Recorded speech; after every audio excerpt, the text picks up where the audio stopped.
आते हैं आज समानांतर श्रेणी,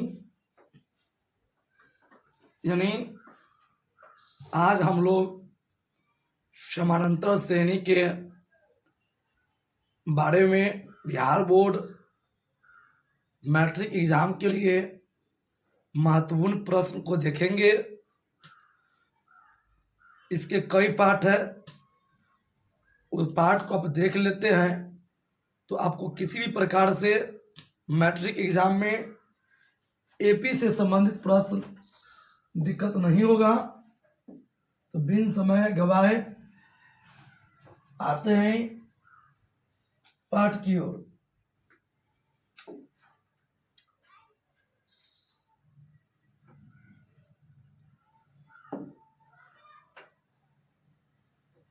यानी पहला प्रश्न है, एपी में आपको पता चले सबसे पहले जानना जरूरी है कि आखिर प्रथम पद, तो प्रथम पद को स्मॉल ए से सूचित करते हैं और सार्व अंतर को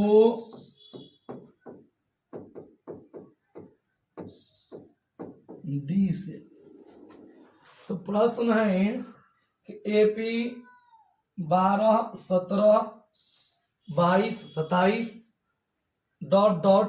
का प्रथम पद और सार्व अंतर ज्ञात करें। देखिए, जहां से एपी स्टार्ट होता है उसको प्रथम पद कहते हैं। तो यह एपी स्टार्ट हुआ कहां से? 7, यानी प्रथम पद यानी ए बराबर 12 होगा, क्योंकि यह स्टार्ट कहां से किया है? तो 12 से, यानी प्रथम पद 12। और सार्व अंतर को डी से लिखते हैं, तो डी बराबर होगा T2 - T1। T2 का मतलब दूसरा पद, तो दूसरा पद कितना है? 17 माइनस 12, यानी डी सार्वंतर होता है। तो डी बराबर T2 - T1, 17 में से 12 जाएगा तो 5 बचेगा, यानी इसका सार्वंतर होगा 5। दूसरा प्रश्न है कि समानांतर श्रेणी इतना इतना का मतलब 3/2, 1/2, -1/2 ... इतना का प्रथम पद और सर्वांतर होगा। तो प्रथम पद ए यानी प्रथम पद स्टार्ट कहाँ किया? 3/2 से, तो प्रथम पद 3/2 होगा। सार्व अंतर T2 - T1, यानी दूसरा पद माइनस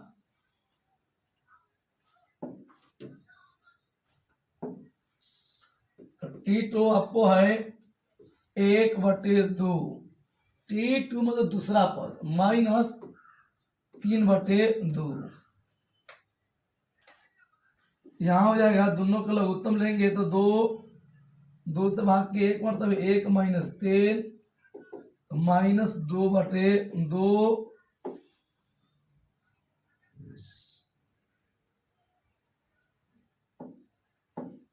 अब यहाँ कट के आएगा -1, यानी 2 से 2 कट गया, यानी 2 से 2 कट जाएगा तो 1, यानी -1 यह हुआ। तीसरी प्रश्न है कि A 21 - A 7 बराबर 84 हो तो सार्व अंतर होगा। आपको बताया चले, AN का मतलब होता है A + N - 1D। अगर यहां पर AB कर दे, एक का मतलब A + B - 1D। उसी प्रकार A अगर 3 कर दे तो A + 3 - 1D। A 5 कर दे तो तो a प्लस 5 माइनस 1d, मतलब इसका मतलब हुआ यहाँ कहा a 21 माइनस a 7 बराबर 84। तो a यानी a plus 21 minus 1d minus, अब ख्याल रखिएगा जब भी आने माइनस हो उसके बाद एक से अधिक पद हो तो ब्रैकेट देंगे। यहां हो गया a प्लस 7 माइनस 1d बराबर 84। तो a plus 20d minus a plus 6d बराबर 84। a प्लस 20d और यहाँ माइनस गुना करेंगे तो a माइनस 6d बराबर 84। यहाँ a से कट गया बचा 20 में से 6 गया तो 14d बराबर 84। ये गुना में जाएगा भाग में, 84/14।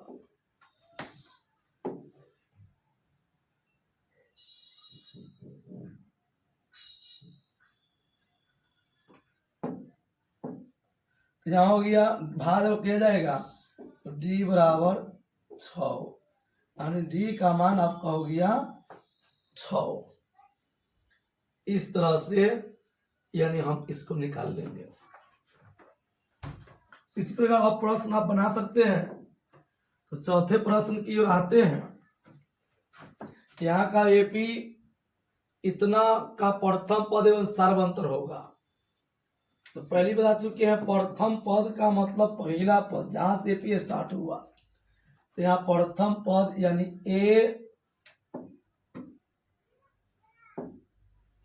a बराबर 3 और सार्वंतर यानी t2 माइनस t1। तो t2 3 प्लस √2 माइनस 3। तो देख रहे हैं कि 3 से 3 कट गया तो बचा √2।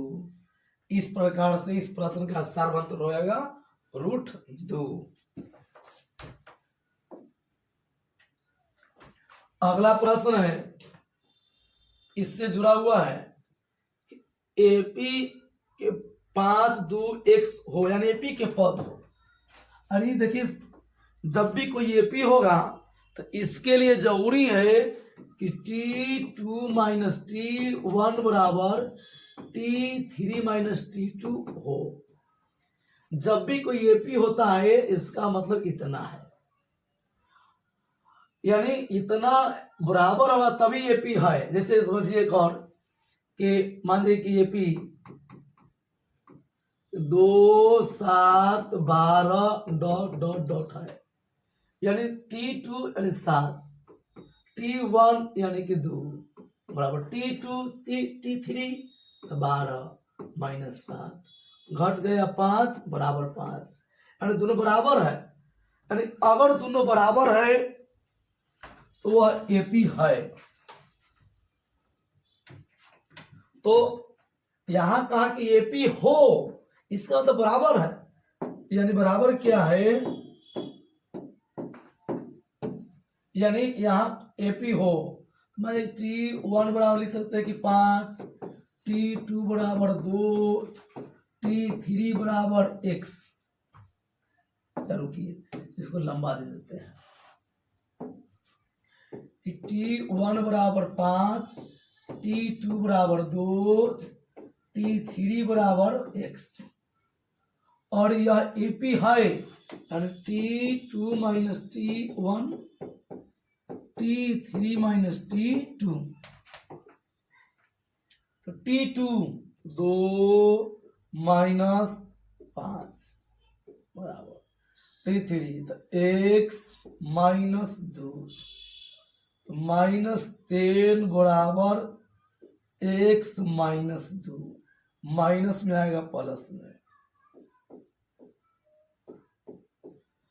x -1 बराबर x, यानी कहने का मतलब हुआ कि x के मान -1 होगा। इस तरह से यह प्रश्न बना। और इस टाइप के आखिरी प्रश्न पर आते हैं कि यहाँ का यदि इतना और इतना 2x-1 3x+2 एवं 6x-1 किसी समानांतर श्रेणी का 3 क्रमागत पद हो, यानी पद है, तो बाबू देखिए यहाँ पद है तो t2 - t1 t3 - t2,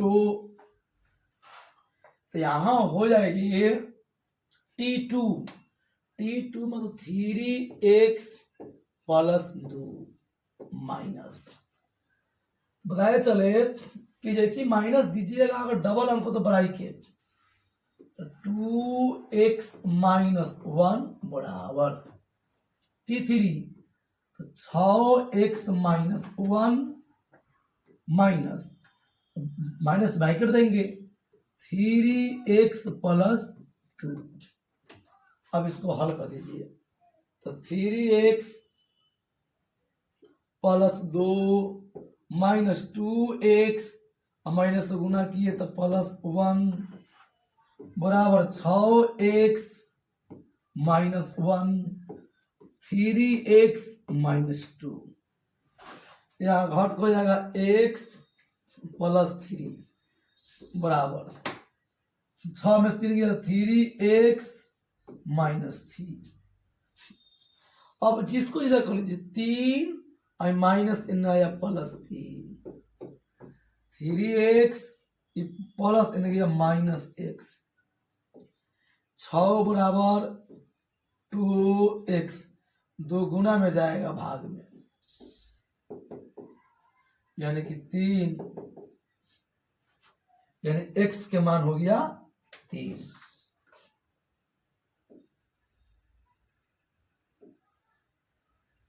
इस तरह से विवरण दिया। तो इस तरह के प्रश्न आप अपने से भी बनाकर देख सकते हैं। अगर दिक्कत हो तो पुनः क्लास को देखें, ऐसे दिक्कत नहीं होनी चाहिए। तो मिलते हैं पुनः अगली क्लास में।